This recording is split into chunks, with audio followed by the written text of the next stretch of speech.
আজকে শুক্রবার তেমন কোনো খাবার ছিল না। প্রথমেই মাছ ভাজির সাথে তেল নিয়ে নিলাম, গরম ভাতের সাথে মাছ ভাজি খেতে খুবই মজা লাগে। মাছটা একটু ভেঙে ভাতের সাথে খেয়ে নিলাম।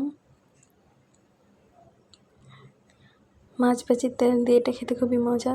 তারপর একটু চিংড়ি মাছ দিয়ে ডাঁটা রান্না ছিল, সেটা নিয়ে নিলাম। ডাঁটার সাথে ভাতগুলো মাখিয়ে নিলাম। তরকারিটা এমনি খুবই ঝাল ছিল। তারপর চিংড়ি মাছ দিয়ে খেতে খুবই মজা লাগছিল। একটু চিংড়ি মাছ ভেঙে তারপর খেয়ে নিলাম। মরিচটা মেখে নিলাম, এমনিতেই ঝাল অনেক। তারপর এটা দিয়ে খাওয়া শেষ করে নিলাম। তারপর একটা মাছ নিলাম, মাছ ভুনা ছিল, শিং মাছ। ওই মাছটা একসাথে ভুনা ছিল। আমি শিং মাছ খাই না, তাই এটাই নিলাম। এটা ছিল কার্পু মাছ, এটা দিয়ে খেয়ে নিলাম। এটা খুবই মজা ছিল।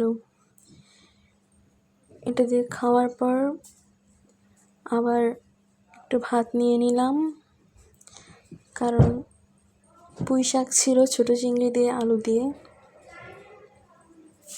পুঁই শাক নিয়ে নিলাম।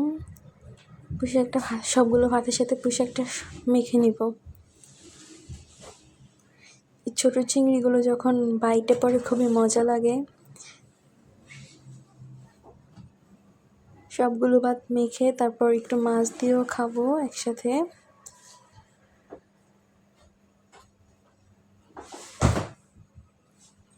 তোমরা কেমন আছো? সবাই ভালো আছো কি না? সবাই সুস্থ থেকো, ভালো থেকো। এটা দিয়ে খাওয়া শেষ করে নিলাম। আসসালামু আলাইকুম, টাটা।